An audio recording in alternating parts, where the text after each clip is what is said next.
L'eau glacée coula sur son front, dans ses cheveux dégoulina de son menton et tacha le col empesé de son humble uniforme. Un instant, un silence absolu et choqué tomba sur la salle à manger du luxueux penthouse milanais. Le bruit métallique du verre posé violemment sur la table en cristal par Giulia, la fille de 16 ans du maître des lieux, était encore suspendu dans l'air, un écho de sa cruauté. Sofia Rossi, la nouvelle domestique, resta immobile, non par peur, mais par un froid intérieur, qui surpassait de loin celui de l'eau. Devant elle, le visage de Giulia était un masque de mépris triomphant, un sourire moqueur sur ses lèvres parfaites. « Peut-être que cela t'apprendra à garder tes distances, servante », avait-elle sifflé, ces mots un poison distillé. Et de bout en bout de table, Alessandro Conti, le milliardaire, le père, était paralysé, une statue de lin et de soie coûteuse, témoin pour la première fois d'un acte de tyrannie aussi explicite et humiliant, son rare dîner de famille transformé en une arène de cruauté. Il s'attendait à ce que la domestique éclate en sanglots, qu'elle s'enfuit humiliée, qu'elle balbutie des excuses. Il ne s'attendait pas, ne pouvait imaginer la réaction qui allait l'ébranler jusqu'au plus profond de son âme. Sofia Rossi, à 35 ans, avait déjà vu son lot de difficultés. C'était une mère célibataire, une battante silencieuse qui se levait avant l'aube et se couchait tard dans la nuit pour assurer un avenir à son fils, un enfant, qui vivait avec sa mère dans un petit appartement de banlieue, un univers à des années-lumière de cette cage dorée avec vue sur les gratte-ciel de Porta Nuova. Elle avait désespérément besoin de ce travail, du salaire généreux qui lui permettait de payer le loyer et les soins médicaux de sa vieille mère. Elle était prête à supporter beaucoup de choses, la poussière, la fatigue, même l'arrogance silencieuse des riches. Mais sa dignité, un bien précieux hérité de générations de femmes fortes, avait une limite. Et tandis que l'eau coulait sur son visage, se mêlant à la sueur froide de l'humiliation, elle sentit cette limite s'approcher dangereusement. Pourtant, en regardant le visage contracté de colère de la jeune fille, elle ne ressentit pas de haine. Ayant connu le deuil, la perte, la solitude, elle reconnut les symptômes. Derrière la cruauté de Giulia, elle vit le fantôme d'une douleur si profonde qu'elle était devenue un monstre qui avait besoin de dévorer la dignité des autres pour se sentir vivant. Giulia Conti était la princesse d'un royaume malheureux. À 16 ans, elle était magnifique, intelligente et vêtue de robes qui coûtaient plus que le salaire annuel de Sofia. Mais sa beauté était une arme, son statut une forteresse derrière laquelle cachaient ses ruines intérieures. La mort de sa mère, survenue 2 ans plus tôt, avait laissé un cratère dans son âme, un vide que son père, perpétuellement absent, tentait de combler avec des cartes de crédit sans limite et des cadeaux coûteux. Elle se sentait invisible, un accessoire de luxe dans la vie de son père, un fantôme dans sa propre maison. Le seul pouvoir qui lui restait, la seule façon de se sentir réelle, d'exercer un contrôle sur son monde, était par la tyrannie.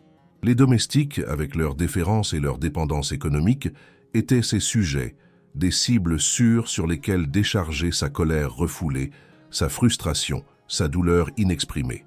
Humilier Sofia n'avait pas été un caprice. C'était une tentative désespérée et pathétique de se sentir forte, de se sentir vue, ne serait-ce qu'un instant. Alessandro Conti était un roi sans royaume, du moins entre les murs de sa maison. Dans le monde de la mode, son nom était une légende. Un empereur du luxe dont les décisions influencèrent les tendances mondiales. Mais face à sa fille, il était impuissant. Il l'aimait désespérément, mais ne savait comment le lui montrer autrement que par le langage qu'il connaissait le mieux, celui de l'argent. Il ne se rendait pas compte que chaque cadeau coûteux était une confirmation de son absence, chaque vacance luxueuse, un rappel de leur distance émotionnelle. Il était rarement à la maison pour assister à la cruauté quotidienne de Giulia, rejetant les plaintes du personnel comme des exagérations ou comme l'incapacité à gérer une adolescente difficile. Ce soir-là, cependant, en rentrant plus tôt d'un voyage pour ce qui aurait dû être un rare dîner de famille, la réalité l'avait frappé de plein fouet, brutale et indéniable. Il ne pouvait plus se cacher derrière l'excuse du travail. Le monstre que sa fille était devenue était là, devant lui, et il en était le principal architecte. Mais il ne savait pas encore que la réaction de sa victime était sur le point de devenir sa plus importante leçon. Tandis qu'Alessandro était encore paralysé, incapable de formuler une pensée, de décider s'il devait gronder sa fille ou consoler la domestique, Sofia bougea. Ses mouvements étaient lents, délibérés, dénués de toute colère ou panique. Elle prit une serviette en lin sur la table et, avec un calme qui semblait presque surnaturel, commença à s'essuyer le visage et les cheveux. Pas une larme ne coulait sur ses joues. Quand elle eut fini, elle ne baissa pas les yeux, soumise. Elle releva la tête et fixa ses yeux calmes et profonds dans ceux de Giulia. Et dans ce regard, il n'y avait pas de haine, pas de ressentiment. Il y avait une compassion si pure, si inattendue, qu'elle en était presque terrifiante. Ce fut ce regard, plus que l'eau glacée, qui ébranla pour la première fois l'assurance de la jeune fille. C'était un regard qui ne la voyait pas comme une bourreau, mais comme une victime. Puis, Sofia parla. Sa voix était basse, presque un murmure, mais elle trancha le silence de la pièce comme un scalpel, précise et implacable. « L'eau sèche, mademoiselle, » dit-elle, et chaque mot était mesuré, chargé d'un poids qui dépassait de loin l'incident. « Mais la douleur que vous avez à l'intérieur, elle, non.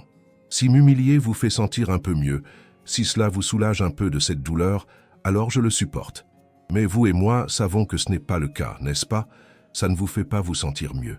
Ça ne fait que vous sentir plus seul. » L'analyse fut si précise, si dévastatrice dans sa vérité, que Giulia pâlit, son sourire moqueur s'effritant, laissant entrevoir la jeune fille effrayée et seule qui se cachait derrière le masque de la tyranne.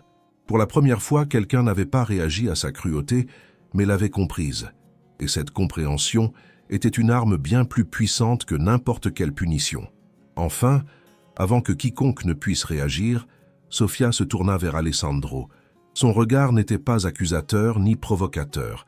C'était le regard d'une femme digne qui établit ses limites. « Avec votre permission, monsieur, je vais maintenant me changer, » dit-elle, sa voix toujours calme, mais avec une note de fermeté inébranlable. « Et je vous présente mes excuses. » Elle marqua une pause, et ses derniers mots furent le coup de grâce, un chef-d'œuvre de rhétorique passive-agressive qui frappa Alessandro en plein cœur. « Je ne m'excuse pas d'avoir effleuré votre fille.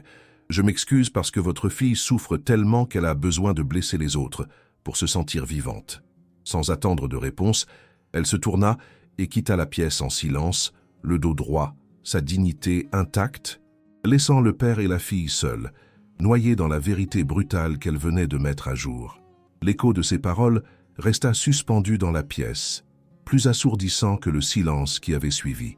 Sofia ne s'était pas contentée de refuser le rôle de victime. Elle avait complètement retourné l'échiquier.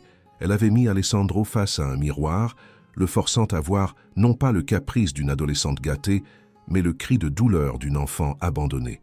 Et, chose encore plus terrible, elle l'avait forcé à voir son propre reflet dans ce miroir, le reflet d'un père absent, la cause première de toute cette souffrance. Le dîner était terminé, mais le véritable règlement de compte entre un père et une fille qui ne se parlaient plus venait de commencer.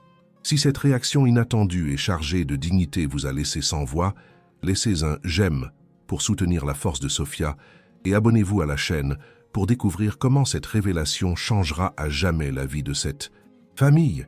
Nous sommes très proches de notre rêve de 1000 abonnés et votre aide est fondamentale. De quelle ville nous regardez-vous? Dites-le nous dans les commentaires. La porte de la salle à manger se referma derrière Sofia avec un clic discret, mais le son résonna dans l'esprit d'Alessandro comme un coup de canon. Il resta seul avec sa fille, dans un silence qui n'était plus seulement embarrassé, mais chargé d'une vérité toxique et inexplorée. Les paroles de Sofia « Je m'excuse parce que votre fille souffre tellement » bourdonnaient à ses oreilles, une accusation et un diagnostic à la fois. Il regarda Giulia. Pour la première fois depuis des années, il ne vit pas la princesse gâtée, l'adolescente rebelle, la tyran domestique. Il vit une jeune fille de 16 ans aux épaules voûtées, le regard fixé sur la table, dont les mains, baguées et soignées, tremblaient légèrement. Le masque d'arrogance avait fondu, révélant un visage effrayé et vulnérable, le visage d'une enfant qui venait d'être exposée dans sa plus profonde et secrète fragilité. La compassion de Sofia avait été une arme bien plus efficace que n'importe quel cri ou punition. Elle avait désarmé Giulia, la laissant nue face à sa propre douleur. Alessandro se sentit complètement perdu. Ses réactions habituelles, la colère, le sermon, l'offre d'un nouveau cadeau en guise de compensation, lui parurent soudainement inutiles. ridicules. C'étaient les outils d'un père qui ne savait pas comment être père. C'étaient des pansements appliqués sur une blessure mortelle. Pour la première fois, il comprit que le problème n'était pas le comportement de Julia, mais la cause de ce comportement. Et la cause, il le savait avec une certitude écrasante, c'était lui. Son absence, son incapacité à se connecter, sa tentative de remplacer l'amour par le luxe. Sofia n'avait pas seulement humilié sa bourreau, elle l'avait mis en procès, lui, le père, et l'avait déclaré coupable de négligence émotionnelle. Son téléphone professionnel posé sur la table vibra, mais il ne le regarda même pas. Pour la première fois, le monde extérieur, avec ses délais et ses affaires, semblait insignifiant face au désastre qu'il avait chez lui. D'un mouvement lent, presque hésitant, Alessandro s'assit sur la chaise en face de Giulia, pas en bout de table, pas dans sa position de pouvoir, mais face à elle, d'égal à égal. Le silence s'étira, lourd et dense. Giulia refusait de lever les yeux, ses longs cheveux tombant sur son visage comme un rideau. Alessandro chercha ses mots, écartant l'une après l'autre les phrases toutes faites, les accusations, les justifications. Il savait que c'était un moment crucial, un carrefour. Il pouvait revenir à l'ancien scénario, crier et punir, et perdre sa fille pour toujours. Ou il pouvait essayer de faire quelque chose de différent, quelque chose de terrifiant et d'inconnu, être honnête, être vulnérable. « Elle a raison, n'est-ce pas ?» dit-il finalement, sa voix basse, presque un murmure. Ce n'était pas une question rhétorique. C'était une demande de confirmation, une offre de paix. Giulia ne bougea pas, mais il vit une larme solitaire tomber de son visage et tacher la nappe en lin. Encouragé par ce petit signe de faiblesse, il continua, sa voix se brisant légèrement. « Maman te manque, terriblement, et tu me détestes. Tu me détestes parce que je ne suis jamais là, parce que j'essaie de t'acheter au lieu de te parler. » Ce n'était pas une accusation. C'était une confession. Il donnait voix aux pensées inexprimées de sa fille, il reconnaissait sa culpabilité, il ouvrait une porte qui était restée verrouillée pendant 2 ans. Il cessait d'offrir des solutions et, pour la première fois, il offrait son attention pleine et entière. À ces mots, le barrage céda. La façade de Giulia se brisa en 1000 morceaux. Un sanglot profond et rauque secoua ses épaules, un son qui semblait provenir d'un lieu de douleur ancienne et refoulée. Elle releva la tête, et le visage qu'elle montra à Alessandro n'était plus celui d'une tyran, mais celui d'une enfant désespérée. Ses yeux étaient rouges et gonflés, son maquillage coûteux avait coulé, sa bouche était tordue en une grimace de pure et simple agonie. « Je ne te déteste pas », sanglota-t-elle, les mots brisés par les pleurs. « Je ne te sens pas. Tu n'es jamais là. Quand maman est morte, tu as disparu. Tu m'as laissé seule, dans cette immense maison vide, avec ces fantômes et avec des gens que je ne connais pas. Parfois, elle s'interrompit, prenant une inspiration tremblante. Parfois, je fais ces choses méchantes, juste pour voir si tu le remarques, juste pour voir si tu existes encore. » La confession fut un coup de poignard au cœur pour Alessandro. Chaque mot était une confirmation de sa culpabilité. La cruauté de sa fille n'était pas un signe de force, mais un test d'amour désespéré, une manière tordue de vérifier qu'il était toujours là, qu'il se souciait encore d'elle. Il se leva, fit le tour de la table, et avec une hésitation qui témoignait d'années de distance physique, lui posa une main sur l'épaule. Au début, elle se raidit, peu habituée à ce contact. Mais ensuite, lentement, elle se détendit et s'appuya contre lui, continuant de pleurer, mais d'un pleur différent. Un pleur qui n'était plus de colère, mais de soulagement. Pour la première fois depuis la mort d'Elena, père et fille étaient de nouveau dans la même pièce, non seulement physiquement, mais émotionnellement. Et tout cela grâce à la réaction inattendue d'une domestique qui avait eu le courage de répondre à la cruauté, non par la peur, mais par la vérité. Tandis que ce drame se déroulait, Sofia était dans sa petite chambre, en bas. Elle s'était changée, enfilant ses vêtements simples. Elle ne faisait pas ses valises. Elle attendait. Elle savait que son action aurait des conséquences.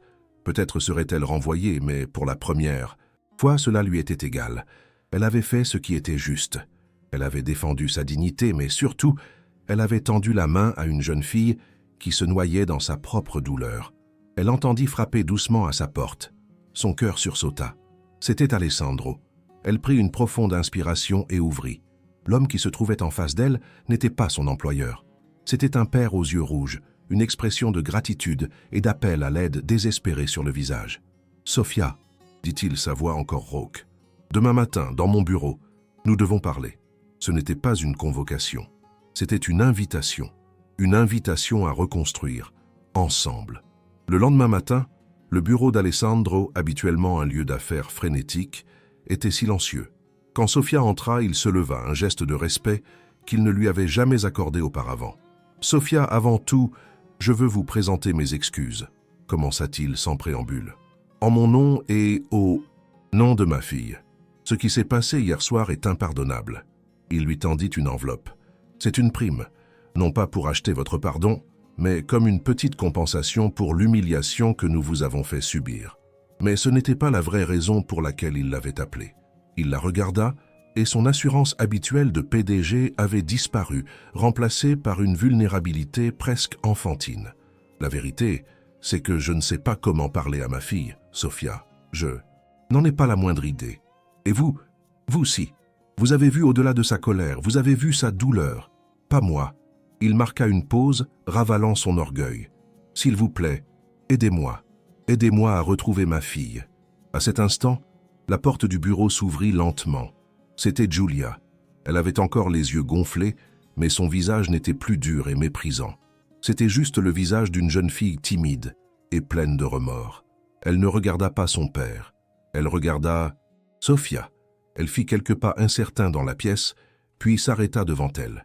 Elle ouvrit la bouche pour dire quelque chose, peut-être « pardon », mais les mots ne sortirent pas. Et alors, elle fit la seule chose que son cœur, enfin libéré de sa carapace de colère, lui suggéra de faire. Elle se jeta dans les bras de Sophia et l'étreignit, une étreinte maladroite, désespérée, mais incroyablement sincère. Sophia, surprise, resta immobile un instant, puis rendit l'étreinte, serrant contre elle cette jeune fille fragile, lui caressant les cheveux. Alessandro les regardait et pour la première fois depuis des années, il sentit une flamme d'espoir s'allumer dans son cœur. Peut-être n'était-il pas trop tard. Peut-être que, avec l'aide de cette femme extraordinaire, sa famille pouvait encore être sauvée. L'étreinte entre Giulia et Sophia fut un moment d'une puissance silencieuse et quasi irréelle. Ce ne fut pas un geste théâtral, mais un acte de reddition totale, un pont fragile construit sur les ruines de mois d'hostilité. Dans cette étreinte maladroite et désespérée, il n'y avait plus les rôles de maîtresse et de servante, de bourreau et de victime. Il n'y avait que deux personnes, une jeune fille brisée par la douleur et une femme dont la compassion s'était révélée un baume inattendu. Alessandro observait la scène, se sentant étranger au drame de sa propre famille, un metteur en scène qui avait complètement perdu le contrôle de son œuvre. Il réalisa que la guérison de sa fille, et peut-être la sienne aussi, ne passerait pas par lui mais par cette humble femme qu'il avait lui-même engagée pour nettoyer ses sols. Ce fut un moment d'humilité profonde et douloureuse. Sa richesse, son pouvoir, son statut, tout était inutile face à la vérité simple et désarmante de la connexion humaine. Quand l'étreinte se défit, Giulia ne parvint toujours pas à regarder Sophia dans les yeux, mais son silence était plus éloquent que n'importe quel mot. C'était un silence de honte, de remords et d'une gratitude naissante. Ce fut Alessandro qui rompit le charme. Sa voix, quand il parla, était chargée d'une sincérité que Sophia ne lui avait jamais entendue. « Sophia, ma demande d'aide n'était pas rhétorique, » dit-il, regardant alternativement elle et sa fille. « Je ne sais pas par où commencer. J'ai passé les 2 dernières années à essayer de réparer Giulia avec des choses, avec de l'argent, avec des spécialistes. Et je n'ai fait qu'aggraver la situation. Vous, avec une seule phrase, avez fait plus que moi en 2 ans. Vous avez ouvert une porte qui pour moi était murée. » Il prit une profonde inspiration, un homme d'affaires habitué à faire des propositions, mais celle-ci était la plus importante de sa vie. « Je ne vous demande pas de devenir sa psychologue. Je vous demande quelque chose de plus simple et de plus difficile. Je vous demande d'être une présence dans cette maison, un guide, une amie pour Giulia, si elle le veut, et une enseignante pour moi. » La proposition laissa Sophia sans voix. Son rôle subissait une transformation radicale. De Cendrillon invisible à Marraine la bonne fée, tout cela en l'espace de 12 heures. Elle regarda Giulia, qui pour la première fois leva les yeux, et lui fit un timide, presque imperceptible signe de tête. Puis elle regarda Alessandro, un homme puissant réduit à un élève volontaire. Elle comprit que son destin et peut-être celui de son fils, était lié à cette famille d'une manière qu'elle n'aurait jamais pu prévoir. « Je le ferai, monsieur », répondit-elle simplement, mais dans son ton, il y avait le poids d'une promesse solennelle. « Mais à une condition. Je ne travaillerai plus pour vous. Je travaillerai avec vous, comme une équipe. » Alessandro hocha la tête, acceptant ce nouveau paradigme. La hiérarchie de cette maison venait de se dissoudre, remplacée par une alliance basée sur la nécessité et l'espoir. Les jours qui suivirent furent un délicat processus de négociation émotionnelle. Il n'y eut pas de miracle soudain. La colère de Giulia ne s'évanouit pas complètement, mais elle perdit son tranchant, se transformant en une mélancolie plus gérable. Sur la suggestion de Sofia, Alessandro commença à faire quelque chose de révolutionnaire, être présent. Il annula les voyages non essentiels. Il commença à dîner à la maison tous les soirs, en éteignant son téléphone. Au début, les dîners étaient silencieux et embarrassants. Le père et la fille ne savaient pas quoi se dire. Sofia agissait comme un catalyseur.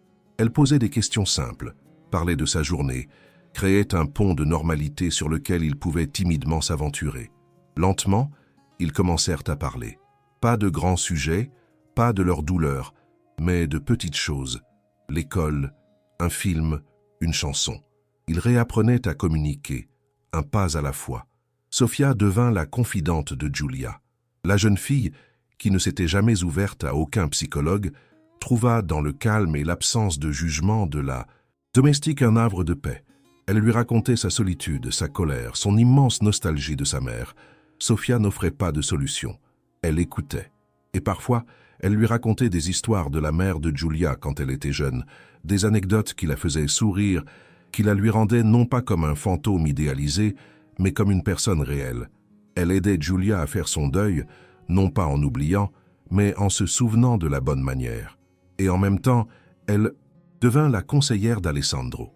Elle lui apprit à interpréter les silences de sa fille, à comprendre quand insister et quand prendre du recul, à reconnaître ses tentatives maladroites de connexion. Le véritable point culminant de leur guérison survint environ un mois plus tard, un après-midi pluvieux. Alessandro et Giulia étaient dans le salon, chacun absorbé dans son propre monde, lui à l'ordinateur, elle au téléphone. Sofia entra avec un plateau de thé. En le posant, elle heurta accidentellement un vase qui tomba et se brisa. C'était un vase précieux, une antiquité. Sofia pâlit, commençant à s'excuser profusément. Alessandro leva la tête, agacé, et s'apprêtait à dire quelque chose de tranchant. Mais avant qu'il ne puisse parler, Giulia se leva brusquement. « Ce n'est pas grave, Sofia, ce n'est qu'un vase », dit-elle, avec une gentillesse qui laissa son père bouche bée. Puis, elle s'agenouilla à côté de Sofia et se mit à l'aider à ramasser les morceaux. « Fais attention, de ne pas te couper, » lui dit-elle. Dans ce petit geste d'empathie, dans cette préoccupation pour le bien-être d'une autre personne, Alessandro vit le vrai changement. Sa fille était en train de guérir. Elle apprenait à voir au-delà de sa propre douleur. Ce soir-là, au dîner, Alessandro regarda sa fille puis Sofia et sentit une vague de gratitude si intense qu'elle en était presque douloureuse. Il avait failli tout perdre à cause de son orgueil et de sa négligence. Et il avait été sauvé non par sa richesse ou son pouvoir, mais par la dignité et la compassion d'une femme qui avait choisi de répondre à une humiliation non par la colère, mais par l'amour. Le penthouse n'était plus seulement un symbole de statut. Il redevenait lentement une maison. Et cette maison, comprit-il, avait un nouveau et irremplaçable pilier émotionnel. Aimez-vous cette histoire? Votre « j'aime » nous aide beaucoup à continuer. Laissez un j'aime et abonnez-vous à la chaîne pour ne pas manquer la fin. Heureuse. Maintenant, nous continuons avec la vidéo. La case du vase devint, dans la petite mythologie de cette famille en reconstruction, un symbole. Ce ne fut pas l'incident en lui-même, mais la réaction de Giulia qui marqua un point de non-retour. Ce geste spontané de gentillesse fut la preuve que la glace autour de son cœur fondait enfin, laissant place à l'empathie. Alessandro, témoin de ce petit miracle, comprit que le processus de guérison était réel et que le mérite en revenait presque entièrement à Sofia, dont l'influence silencieuse avait été plus efficace que 1000 heures de thérapie. Sa gratitude se transforma en un profond respect et en une affection qui dépassait de loin la relation entre un employeur et son employé. Sofia n'était plus seulement la gouvernante, elle était devenue l'architecte de leur paix, le pilier sur lequel leur famille se reconstruisait. Dans les mois qui suivirent, la dynamique de la maison continua d'évoluer. Alessandro, inspiré par la patience de Sofia, commença à investir son temps différemment. Il délégua plus de responsabilités dans son entreprise, apprenant à dire non aux voyages et aux engagements non essentiels. Il découvrit que le monde ne s'effondrait pas s'il ne répondait pas à un email dans les 5 minutes, et le temps qu'il gagna, il le réinvestit dans sa fille. Ils commencèrent à créer de petits rituels, le petit déjeuner ensemble chaque matin, sans téléphone, une promenade dans le parc le samedi après-midi, le choix d'un film à regarder ensemble le vendredi soir. C'étaient des choses simples, presque banales, mais pour eux elles étaient révolutionnaires. C'étaient les briques avec lesquelles, jour après jour, ils reconstruisaient leur relation. Une relation basée non plus sur les cadeaux, mais sur le partage. Giulia, se sentant enfin vue et écoutée, commença à s'épanouir. Sa colère se dissipa, remplacée par une plus grande assurance et une maturité surprenante. Elle commença à s'intéresser au travail de son père, non par devoir, mais par véritable curiosité. Parfois, elle l'accompagnait au bureau, observant en silence ce monde qui lui avait semblé auparavant n'être qu'un rival pour l'attention de son père. Et Alessandro, à son tour, commença à s'intéresser à son monde, lui posant des questions sur ses amis, sa musique, ses rêves. Il découvrit qu'il avait une fille intelligente, pleine d'esprit et d'une profonde sensibilité, une personne qu'il ne connaissait pas du tout. Ils devenaient amis, et cette amitié était la base la plus solide pour leur relation père-fille. Dans tout cela, Sofia resta une présence discrète mais fondamentale. Elle était leur point de référence, leur boussole émotionnelle. Avec Giulia, elle continua d'être une confidente, la seule personne avec qui la jeune fille parvenait à parler ouvertement de sa mère, partageant souvenirs et larmes. Avec Alessandro, elle devint une sage conseillère, l'aidant à naviguer dans les eaux complexes de l'adolescence. Elle ne s'immisçait jamais, mais elle était toujours là, une ancre de calme et de bon sens dans cette maison qui réapprenait à vivre. Son rôle était devenu indéfinissable. Elle n'était ni une domestique, ni une parente, ni une psychologue. Elle était simplement Sofia, le cœur battant de leur nouvelle famille. 1 an après l'incident du verre d'eau, le Penthouse milanais était un lieu transformé, non pas dans son ameublement, qui était toujours impeccable, mais dans son atmosphère. Il n'était plus froid et silencieux. Il était plein de vie, de conversation, parfois même de rire. La scène finale se déroule un dimanche après-midi. Il n'y a pas d'événement spécial. C'est juste un moment de normalité tranquille, la chose qui avait le plus manqué à cette famille. Alessandro, Giulia et Sofia sont assis ensemble dans le salon. Ils ne regardent pas la télévision. Ils parlent. Ils planifient des vacances, les premières vraies vacances ensemble depuis des années. Giulia, qui a maintenant 17 ans, n'est plus une tyran. C'est une adolescente vive et sûre d'elle, qui taquine son père sur ses idées démodées de destination. Alessandro n'est plus un PDG perpétuellement stressé. C'est un père présent qui rit aux blagues de sa fille et écoute attentivement les suggestions de Sofia. Et Sofia n'est plus seulement la gouvernante. Elle est assise sur le canapé avec eux, non pas à l'écart, mais comme partie intégrante du groupe, la sage arbitre de leurs discussions. Sa présence est tenue pour acquise de la plus belle manière qui soit. Elle fait simplement partie de la famille. Alors qu'ils discutent avec animation, Giulia s'arrête et regarde d'abord son père, puis Sofia. Une expression de gratitude profonde et sincère traverse son visage. « Merci », dit-elle, et sa voix est calme, mûre. « Merci à vous deux, de ne pas m'avoir abandonné. » Alessandro lui sourit, et dans ses yeux, il y a tout l'amour et la fierté d'un père qui a retrouvé sa fille. Puis, son regard se porte sur Sofia, et son sourire s'adoucit, devenant quelque chose de plus profond. « Il faut remercier Sofia, dit-il, et sa voix est chargée d'une émotion que tout le monde dans la pièce peut ressentir. C'est elle qui nous a réappris à parler. C'est elle qui nous a rappelé que la compassion est la seule réponse possible à la douleur. Le Penthouse n'est plus un symbole de statut, mais un véritable foyer. Et dans ce foyer, ils ont appris la leçon la plus importante de toutes, que la cruauté est presque toujours un cri de douleur masqué, que la réponse la plus puissante à l'humiliation n'est pas la colère ou la soumission, mais une compassion désarmante qui a le pouvoir d'exposer la vraie blessure et d'entamer le processus de guérison. Et que la vraie dignité ne peut être lavée par l'eau, car elle ne réside pas dans les vêtements ou le rôle que l'on joue, mais dans l'âme. Et l'âme de Sofia s'était révélée la plus forte et la plus noble de toutes, transformant une maison malheureuse en une vraie famille. Croyez-vous que la compassion est toujours la bonne réponse à la cruauté, ou y a-t-il des limites à cette approche? Laissez un like si vous êtes convaincu que la dignité et l'empathie sont les armes les plus puissantes. Abonnez-vous pour d'autres histoires qui montrent comment la force intérieure peut changer le monde. Commentez « La compassion l'emporte ». Si vous aussi, vous avez été inspiré par la réaction de Sophia.